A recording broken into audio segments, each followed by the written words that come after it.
Grand Rising family, it's another beautiful day. Giving thanks and praise and greater whoever you may conceive him or her to be. I'm just loving life, doing the best I can to enjoy and be loving and kind and caring and humble, respectful, show gratitude. Listen, this clip I'm going to put here, my girl Sonia Barnett years ago from California, I've spoken about this, how we go through a time loop. We keep looping back and forth all the time. He says if you go to the light, you will keep coming back here at the time loop. So when you die, don't go towards the light. Even Bobby Hemmick said it, and Panic said that also. Don't go towards the light when you die. Go towards the darkness because if you go towards the light, you're going to come back here again. That's what we call a time loop. This guy here, I'm watching now, says the same thing. So I'll give you a clip on him and watch what he's saying, folks. Hang on. It can awaken cellular memory. It can heal. Can you give us one technique to work towards activating the eighth chakra? Sure. You can take your three fingers like this. 28 versions of ourselves existing right now, or that there aren't just 7 levels of existence, but there are 15 levels of existence apart from Bhu, Bhuvar, Swaha, Maha, Japa, Tapa, and Sandhya. And that the human system holds multiple exit points through which the soul can exit. And did you know that there is something huge that is going to happen in 2030? Today we have with us a very exciting guest who's a medically trained doctor, a psychiatrist, and a very advanced spiritual practitioner who's going to be talking about some of the most mind-bending, unexplored spiritual, metaphysical concepts that you may have never heard of before. So please do watch the video till the end, share this video with your friends and family, and if you haven't already, do subscribe. So, Namaskaram, Dr. Samuel Lee. Thank you so much for being a part of the Body to Being. How are you doing today? Yeah, really good, Shloka. Thank you so much for having me. It's a pleasure to be here. Likewise. So, you're one of those rare voices who's bridged the two worlds beautifully. You're a trained medical doctor, you're an advanced spiritual practitioner. So, today I'd like to decode some very intriguing and fascinating concepts around metaphysics, souls, existence, lost cities from you. So, shall we get started? Yeah, let's get started. Sounds fun. Okay, I don't exist solo. There are several versions of me existing right now as we speak, and I was shocked to learn of the number, so I'd love to hear it from you. There are more than 1,000 versions that exist, so please tell us about this. Sure. So Jesus said one time, "I am the vine." Okay, one soul stream. Okay, it's one energy, like a vine. You are the branches. The branches from the tree. There's 12 branches. So the 12 apostles, the 12 knights, Arthur and the 12 knights. So their soul family is 12. And when one soul comes in, it splits itself through electromagnetic fission into different timelines, existing as 12 individual self, but there's actually coming from one soul stream. So it's like one energy becomes 12 when it comes to Earth. Okay? So this is what you call like your soul family. Now, remember the soul, there's an oversoul. So when one oversoul comes in, it splits into 12 souls. And one soul splits itself into 12. Okay? So then, remember I said the avatar. So one avatar becomes 12 oversouls. One oversoul becomes 12 souls. So so 12 individual, 12 soul, 12 oversoul, 12 avatar. So what's 12 times 12 times 12? 1,728 simultaneous versions of me existing right now on different timelines. And so this is why the movie Everything Everywhere All at Once, right? They're trying to portray this, that there's different versions, and when you go into 0 point, you can connect with different versions of you if you want. So where would these versions be? Would they be here on Earth, or can they be in multiverses or parallel universes? Good question. It can be both. So there's a parallel Earth. There's different timelines on Earth. There's different. Remember, there's no time. On a certain frequency, there's no time. So yes, they can be existing in different locations and different times and different parallel Earths, all simultaneously. So you're saying Earth has multiple timelines. You and I perhaps are experiencing one timeline, and there could be several such timelines? Absolutely. Yes. There's many timelines. For example, if you want to understand the secrets of the universe, think in terms of frequency. So World War One, World War Two, World War Three is the same frequency. It's a loop. It's a loop, a time loop, right? And if enough of the collective consciousness does not evolve, and they say, okay, we're separate from each other, They keep let's repeating. fight They each keep other repeating again. themselves over and over again. Well, if the collective consciousness decides what timeline they're on. So if enough of the collective consciousness is in fear and they want to fight each other, They keep repeating the same then thing over and over we're gonna again. repeat World War III, World War IV, World War V, World War VI. Gotcha. Right? It's a frequency. It's not time. There's no. If you want to understand the secret, think in terms of frequency. So then, if I'm just, let's just say somebody is continuing to do the same karmic loop, samsara, make the same choice, same thought, same word, same belief, same attitude over and over. They're gonna loop in a karmic loop. Doesn't matter what body they have. They're gonna be in the same karmic loop. But as soon as someone becomes aware, I'm not going to do that karmic loop again. I'm aware of this loop. I'm going to choose love, not fear. I'm going to choose a higher frequency this time. And I'm going to stay in this higher frequency. Then you exit one timeline and you enter a new cycle, a new timeline. Okay. So when you say that the soul has multiple exits, is this what it means? This is a good question. So there's no force in source. For there to be love, there has to be a choice. So if God, source, is love, she always gives choice. So there comes certain points before you come to earth. Even coming to earth is a choice. So when you come to earth, there's a specific lesson you choose your family. that people want to learn. They choose their mother, they choose their father. Okay. They choose a specific karmic lesson that they want to learn. And Based on what? based on their choice. The choice would be based on what? Because source wanted to know itself in the beginning. So it splits itself God into had different a individuals. desire. And it asked the question, Who am I? And it wanted to know itself through you, through me, through 8 billion people. And the only way it could really know itself better was to split itself into different versions of itself. And so there's a very specific science, first creation, physics, where it splits itself, right? Omnipolar source particle splits into electric, magnetic, feminine, masculine, and then that splits itself, and then it becomes a little bit more dense into crystals, right? Crystalline structure, and then a morphogenetic field, and universes and galaxies all existing, and Earth is one of these. And throughout this process, there's a choice, there's a call that's sent out. Hey, we have this planet Earth. They're calling for volunteers. They're calling for people who want to help. And then there's people who have this great love of Source, and they want to understand Source better. So some ancient souls choose to be born to families which are very difficult. They go through abuse, they go through poverty, they go through all these different things because they know that she who is forgiven much can love much. He who has been to the darkest of the darks can appreciate. Let me interject here. That's why you don't judge no person. That's why you don't judge no person or criticize, because we all are one. We came from the same source. But see, some white folks don't see that. They don't understand that we came from the same. That's why you got karma. Because what you do to people, it comes back to haunt you. All right, folks, hang on. Hang on, my family. Let me get back on here. The light in this unique place called Earth. What are indigo children? Yeah, so indigo children are, some people call them volunteers. So remember, You got Indigo, you got Crystal, and you got Star So Tribune. these are some ancient souls who Indigo, Earth sent out Crystal, and Star. Call, we need help. Humanity has forgotten who they are. So indigo children are contracted children who come to Earth based upon a contract, a soul contract, to help Mother Earth remember.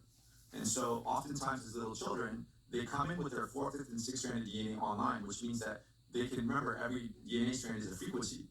So they can literally sense frequencies, they can feel things, they can see things that most human beings stuck in 3D cannot. Can't see, right. So oftentimes when they come to Earth, the 3D system is going to say something's wrong with this person, let's put them on psychiatric medications. And they're telling their mom, no, I'm really seeing it, I'm really hearing it, but their mom doesn't believe them, right? So they're coming in on a soul contract, and their soul, their frequency is already activated, which is part of their gift. But because society has not understood them, oftentimes they put them on medications or Prozac. in a hospital. But actually, they're here Make to them crazy. help humanity remember, on a volunteer contract. These are indigo children, and there's three different. They birth in waves. They birth in waves. So in the 70s there was a birth, and then there was indigo type 1, type 2, type 3, and they have different contracts and abilities, but they're on a service contract to help humanity remember.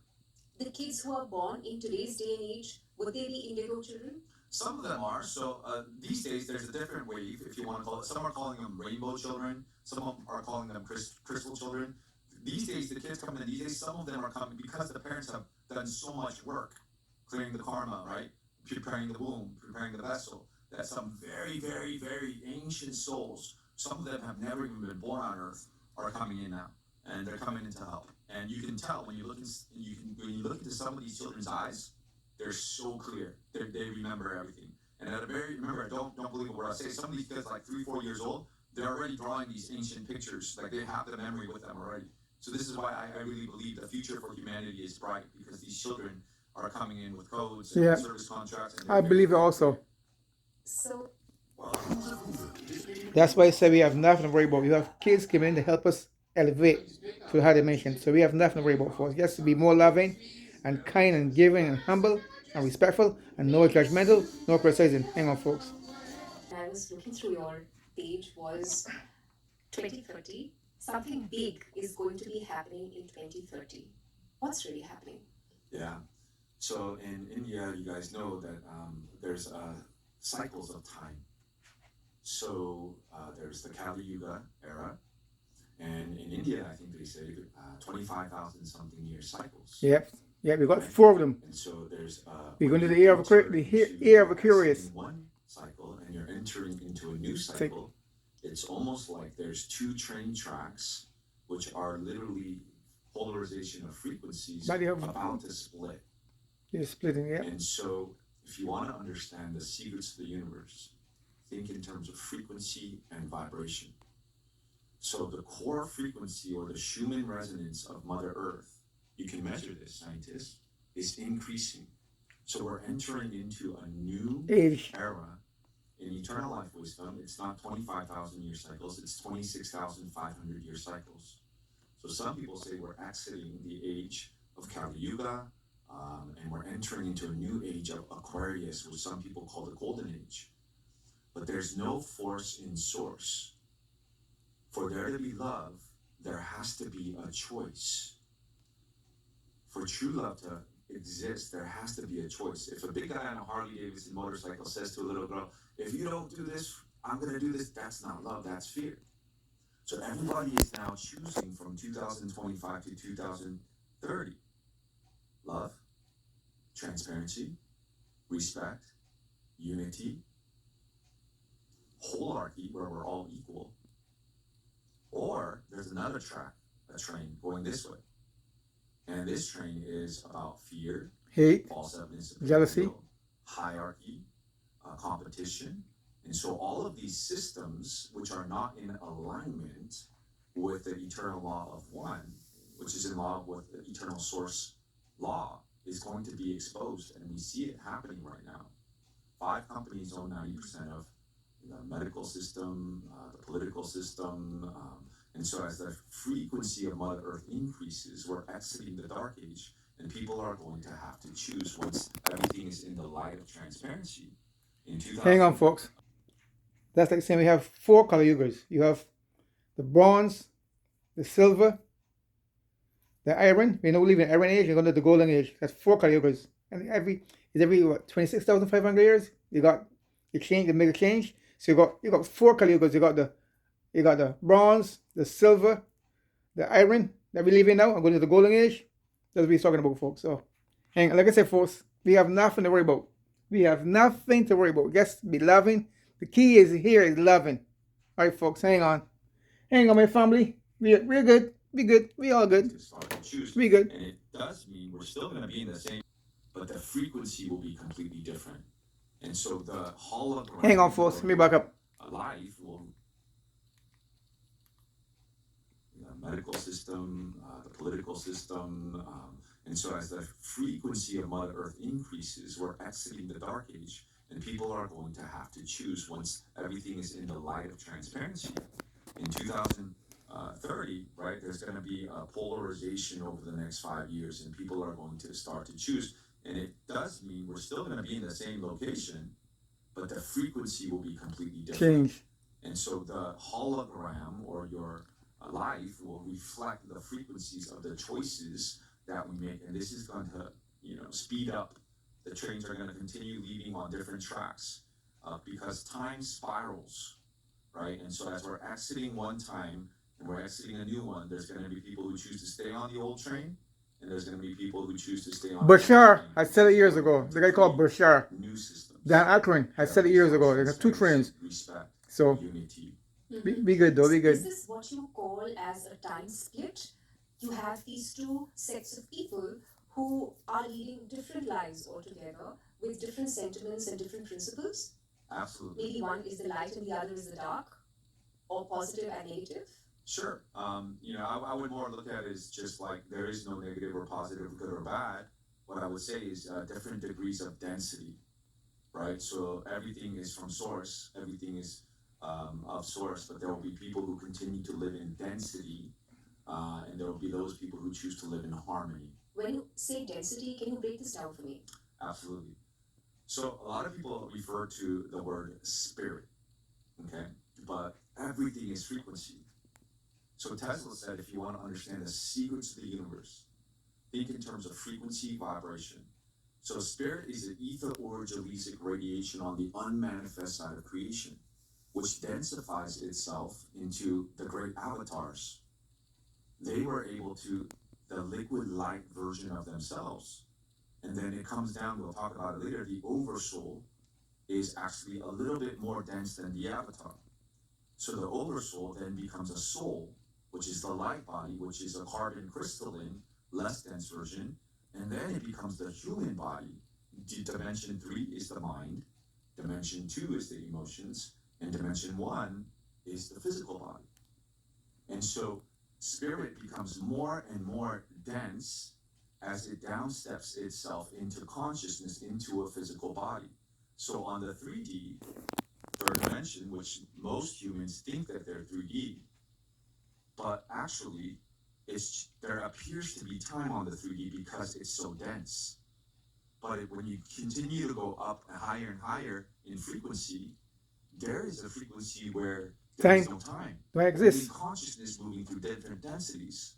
So when these great avatars of the past, such as Jesus, Babaji, Buddha, when they meditated, they became at one with all, unattached to anything. So their consciousness can go to a place where there's no time or space, and they could see. They could see beyond time or space. And this is the same thing as intuition. When you're in your 4th, 5th, and 6th stranded DNA, or your soul, your superconscious mind, Freud called it, you can have access to information before it happens. No time. So if you follow and flow with your intuition, you can never go wrong in life because it will lead you to your highest evolutionary potential, right? So this is the concept of density, right? And there's light, and then it becomes more dense as it becomes human. Would it be right to say that we're talking about this movement from subtle to gross, from subtle body to gross body? Yeah, that's one way of saying the same thing. Subtle body is the subtle energetic body, and then it becomes gross. And some scientists will say particle and wave, right? So particle and wave, so that same thing. And this has been proven in science. When you look at and you put awareness, the split lap experiment, it shifts. The awareness brings it into matter. But when it's not, it's just existing as potential. Okay. You spoke about a couple of concepts, so help us understand this. You spoke about the 3D body, right? The 5D earth, the 7D earth. What is this exactly? Very simplistically put. Sure. I think the easiest way to explain it for most people is every dimension, okay, is a bandwidth of frequency, which is represented by a color, which is represented by a chakra. So when I'm in dimension 1, as you know, it's red, it's the root, okay, it's a bandwidth of frequency, it's the physical body. And then you go to dimension 2, orange, the sacral chakra, the creative center, it's the emotional body, right? So the universe is mathematical. And then you go to dimension 3, It's yellow. It's the solar plexus. It's the mental mind. And most humans are stuck in the mental mind. But then you can go to dimension 4, which is green, which is the heart chakra, right? And so there's the dimensions, and the universes come in groups of 3. So dimension 1, 2, 3 is one harmonic universe. Hang on, folks. Hold on 1 second. When he said things comes in threes, think on this. That's why when one famous people die, you got 2 more die in the same week, because everything goes in threes. Mother, father, and son. Before, during, and after. Morning, noon, and night. Everything goes in threes. Remember that, okay, folks? Hang on. 4, 5, 6. And I know in Vedic wisdom they say there's 7 chakras, the crown, purple. But there's actually more. And so 4, 5, 6 is the soul. 1, 2, 3 is the physical, emotional, mental. 7, 8, 9 is the oversoul, right? Carbon crystalline body. And 10, 11, 12 is the avatar, inner Christos self. And the human has at least the ability for 12-stranded DNA. So when you talk about Babaji, when you talk about these great avatars, when you talk about Kundalini, remember, if you want to understand the secrets of the universe, think in terms of frequency. So Kundalini is dimension 1, 2, 3, 4, 5, 6, 7, 8, 9. And it lives at the bottom of the spine. And it can rise spontaneously when it's time to remember that we're multidimensional. Or you can squeeze it up, right, through Kundalini Yoga or through breath work and different practices. And by the way, I love Baba Ramdev. So that's what they're doing, though. They're bringing up the Kundalini Yoga, yeah? This is dimension 1 through 9. And Tesla said the secrets of the universe, 3, 6, 9. But it is not 3, 6, 9. It's 3, 6, 9, 12. So the chakras, every dimension is a color, a level of mind, a bandwidth of frequency, a dimension, and then 3, 6, 9, 12 is the eternal life code. Okay, folks, Right? to see the whole So thing, these great go avatars here. of the past, they've been able to accrete and their morphogenetic field of their 12-stranded See the DNA. whole thing, go to And YouTube, that is when right you here. have That's the eternal whole life, thing right and there, you can do folks. things such as the great avatars, blink in, blink out. To watch the right? whole thing, go right there. The great masters. And this is actually a natural ability of every human being if you can activate the language of the DNA. It's not what you see. It's what you do not see. Okay, family. Now you know we don't die. We are multiple dimension beings. We live on, but you gotta live in love and peace and harmony and joy. Don't live in fear. Don't have no fear, no anger, no guilt. Live in strictly love. Have a wonderful day, a wonderful year. Just be loving. Much love, folks. Peace out. Lots of love.